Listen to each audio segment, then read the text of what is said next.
So now next is balancing of chemical equation, कि chemical equations को हम balance कैसे करेंगे, अब ये देखते हैं हम इसमें।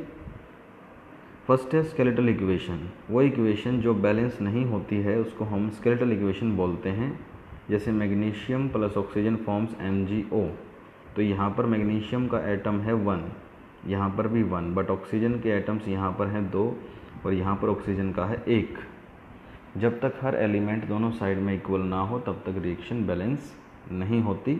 तो बैलेंस्ड इक्वेशन हम उसको बोलते हैं the equation in which number of atoms of each element of reactant and product side are equal according to law of conservation of mass. यानी कि अगर हमने इस तरह से रिएक्शन को लिखा है तो इसमें हीट और लाइट के लिए हम अलग से कुछ नहीं लिखेंगे, बट मैग्नीशियम के आगे हमने लिखा 2, तो यहाँ पर मैग्नीशियम के 2 एटम्स हैं, यहाँ पर भी हमने लिखा इसके आगे 2, तो इसमें 2 मैग्नीशियम है और 2 ऑक्सीजन।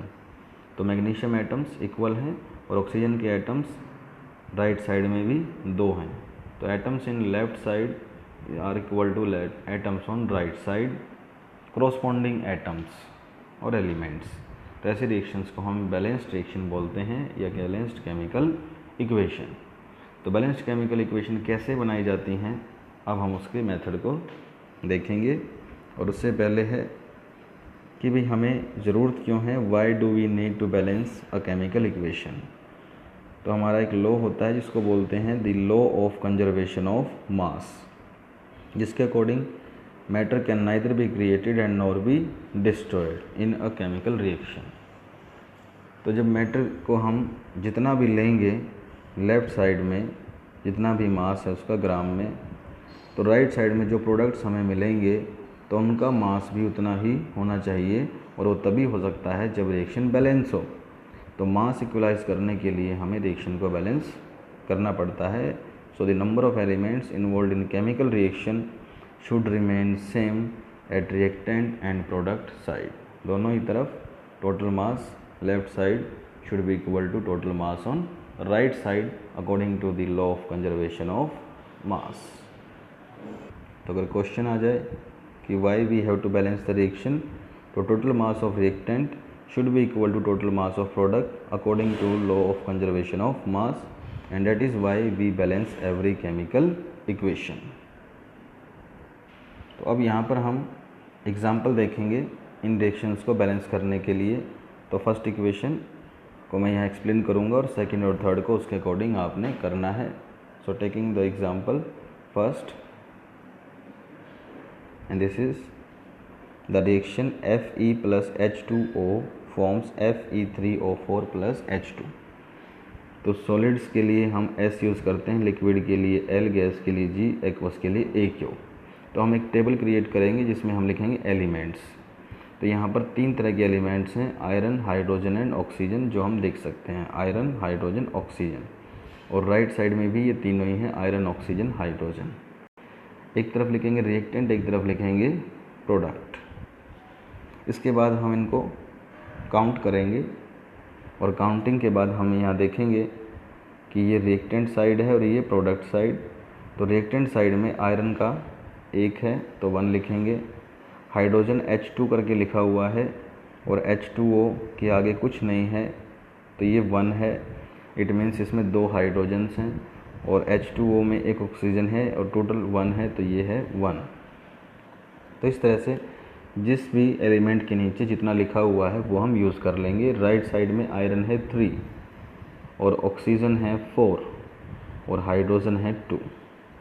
और अब हम इस रिएक्शन को बैलेंस करेंगे ताकि आयरन का नंबर इक्वल हो, जो अभी नहीं है, हाइड्रोजन ऑलरेडी इक्वल है, ऑक्सीजन इक्वल नहीं है।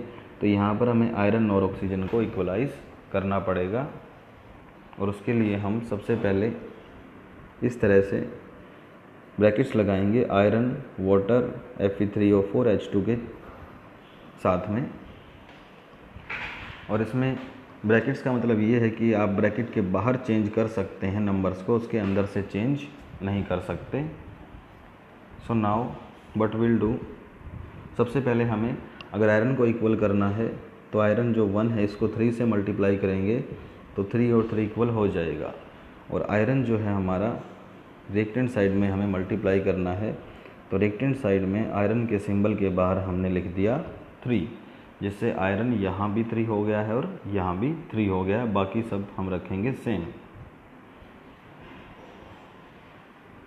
नेक्स्ट स्टेप में अब हम इसमें देखेंगे ऑक्सीजन के लिए। हाइड्रोजन ऑलरेडी इक्वल है, आयरन हमने कर दिया है।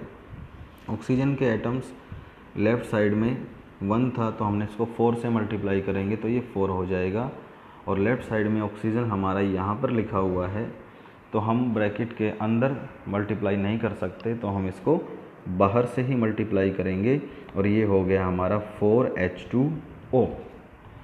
लेकिन ऐसा करने से ये हमारा रूल है, हम जब ऐसा करेंगे ऑक्सीजन को 4 करेंगे तो हाइड्रोजन जो है 4 × 2 होकर के 8 हो गया है। तो यानी कि जो हाइड्रोजन था ये 2 जो था ये भी 4 से मल्टीप्लाई हो गया और हमें करना पड़ेगा, और ये हो गया =8, जिसको हम ऐसे देख सकते हैं यहाँ पर कि हाइड्रोजन जो है वो 8 हो गया है ऑक्सीजन को मल्टीप्लाई करने की वजह से। तो अब हमें राइट साइड में जो हाइड्रोजन है अब इसको 2 से हमें 8 करना पड़ेगा, हम इसको डिक्रीज़ नहीं कर सकते, और 2 को हम 4 से मल्टीप्लाई करेंगे तो प्रोडक्ट साइड में हमारे पास है ये H2, तो इसको हम मल्टीप्लाई करेंगे 4 से और बाकी रिएक्शंस रखेंगे सेम। तो ऐसा करने से ये भी 8 हो गया है और आयरन हमारा बैलेंस हो गया था, ऑक्सीजन हो गया था। तो हमारी रिएक्शंस हो गई हैं ये 3Fe 4H2O, Fe3O4 में हमें ज़रूरत नहीं पड़ी, और 4H2। और ऐसा करने से अब हम यहाँ पर देखेंगे तो सारे के सारे एलिमेंट लेफ़्ट साइड के राइट साइड के इक्वल हो गए हैं। अब हम फिजिकल स्टेट के अकॉर्डिंग इनके सिंबल्स लगा देंगे और रिएक्शन को लिख देंगे इस तरह से। 3Fe ब्रैकेट को हटा देंगे और ये सॉलिड होता है तो S, ये हमें ऑलरेडी पता होना चाहिए, सिंबल्स हमें जो यूज़ करने हैं तभी हम लगा सकते हैं। वाटर लिक्विड होता है तो इसमें हम 4 लिखेंगे, ब्रैकेट हटाकर H2O, और लिक्विड के लिए L। Fe3O4 सॉलिड होता है तो S, और H2 जो है इसकी ब्रैकेट हटाकर 4H2 और गैस के लिए लिखेंगे G। तो इस तरह से हमारी ये रिएक्शन हो जाती है बैलेंस, और सभी स्टेप्स को आपने जो है इस तरह से फॉलो करना है, और इस वीडियो को आप दोबारा से रिपीट करके देख सकते हैं हर स्टेप के लिए, और उसके बाद फिर आप इन रिएक्शंस को बैलेंस करेंगे। फर्स्ट रिएक्शन हमने कर ली है, और सेकंड और थर्ड रिएक्शन ये आपने करना है, जिसका आंसर मैंने नीचे दिया हुआ है, बट बैलेंसिंग के लिए जो स्टेप्स हैं वो आप यूज़ करेंगे। उसके बाद कुछ क्वेश्चंस हैं, इन क्वेश्चंस को आपने करना है। On the basis of chemical equation why they are balanced, means reaction balance क्यों करते हैं। Which one of chemical change, burning of wax और मेल्टिंग, इसमें से कौन सा केमिकल चेंज है। Why do fireflies glow at night, कुछ फ्लाइज होती हैं जो रात में ग्लो करती हैं, तो ये मैं आपको अभी बताऊंगा। Right the balanced equation of the process of respiration, तो रेस्पिरेशन की बैलेंस्ड रिएक्शन आपने लिखनी है, जिसको आप लेक्चर में से देख सकते हैं या फिर यहाँ से लिख लें। C6H12O6 में O2 मिलाने से बनता है CO2 एंड H2O, तो इस रिएक्शन को आपने बैलेंस करना है।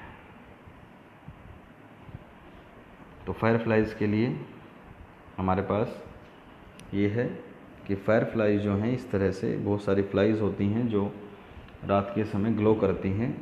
They produce a chemical reaction, उनके शरीर में एक रिएक्शन होती है बॉडी में, और जिससे वो लाइट प्रोड्यूस करती हैं। और रिएक्शन है कि ऑक्सीजन कंबाइन करता है कैल्शियम से इन प्रेजेंस ऑफ ATP, और जो एक केमिकल हमारा है लूसीफेरिन, और एंजाइम है उसमें यानी कि कैटालिस्ट लूसीफेरेस। तो इन सब के मिलने से रिएक्शन होती है, इसको बायोल्यूमिनेसेंट बोलते हैं, और लाइट प्रोड्यूस होती है। तो एक कॉम्प्लेक्स रिएक्शन है जिसको हम लिखेंगे नहीं, सिर्फ यही लिखेंगे इसमें कि ऑक्सीजन है O2, it combines with calcium and ATP, और इन कॉम्बिनेशन के बाद इस रिएक्शन को आपने कंप्लीट करके लिखना है कि इट फॉर्म्स लाइट, से लाइट की फॉर्मेशन होती है। और एरो के ऊपर आप इसमें लिखेंगे लूसीफेरेज, और ये है एक डायग्राम जो फ्लाइज का लिया गया है, इस तरह से ग्लोस करती हैं फ्लाई। तो इसी के साथ हमारा बैलेंसिंग का कंप्लीट होता है और नेक्स्ट लेक्चर में हम कंप्लीट करेंगे टाइप्स ऑफ रिएक्शंस।